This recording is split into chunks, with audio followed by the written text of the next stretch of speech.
Je comprendrai jamais comment il y a des gens qui arrivent à détester ce joueur, les gars. Regardez le drapeau qu'a choisi de prendre Yamal pendant la célébration du titre de champion d'Espagne. Pas le drapeau de l'Espagne, justement. Pas le drapeau de la Catalogne. Même pas le drapeau du Maroc ou de la Guinée équatoriale. Le drapeau de la Palestine. Je sais pas si vous vous rendez compte, les gars, la signification que ça peut avoir. Que aujourd'hui, pratiquement le meilleur joueur du monde, pendant qu'il célèbre son trophée, pendant qu'il célèbre son titre de champion d'Espagne, il prend ce drapeau-là.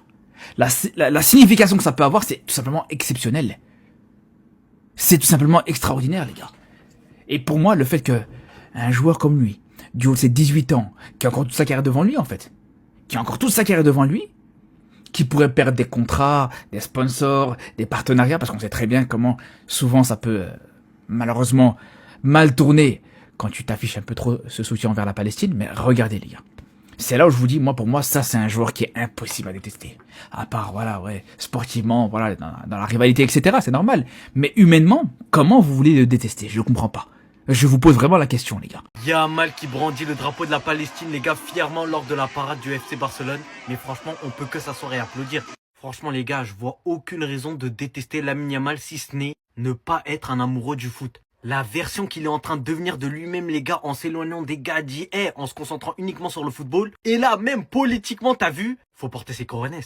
On voit déjà les haters dire, les gars, c'est trop tard, ça sert à rien de parler de la Palestine une fois que tout est passé. Mais c'est en cela que vous n'avez rien compris, les gars, parce que le message, en fait, t'as vu, de la part d'un mec aussi connu que lui, ça peut que avoir un impact positif. Et c'est ça que vous comprenez pas. On sait très bien que c'est pas les joueurs du Real, les gars, malheureusement, qui vont faire ce genre de choses. Étant donné qu'on a des Courtois et des Carvajal.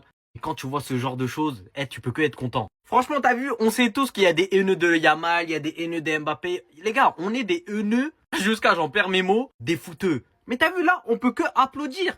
Moi, je vous le dis, en tant que supporter du Real Madrid, les gars, j'ai la haine que Lamine Yamal se soit barcelonais, faut le dire. Comment c'est possible qu'un diamant brut comme lui, les gars, Lionel Messi va prendre sa retraite pendant cette Coupe du Monde, Ronaldo va prendre sa retraite, et c'est le Barça qui ont eu cette chance de l'avoir parmi eux. Non, moi je vous le dis, on n'est pas gâtés. On n'est pas gâtés, les frères. Les gars, regardez Lamine Yamal tout à l'heure en train de célébrer le titre du FC Barcelone. Le gars, c'est la star du football mondial. Il a 18 ans, il a quasiment tout gagné. Mais même lorsqu'il célèbre un titre, il pense à la Palestine. Pendant que le Barça il faisait le tour de la ville avec la coupe, Lamine Yamal il brandissait le drapeau de la Palestine. Qu'on soit madrilène, parisien ou encore barcelonais, on est obligé de respecter ce qu'il a fait. Et c'est un très beau geste que beaucoup d'autres footballeurs devraient reproduire.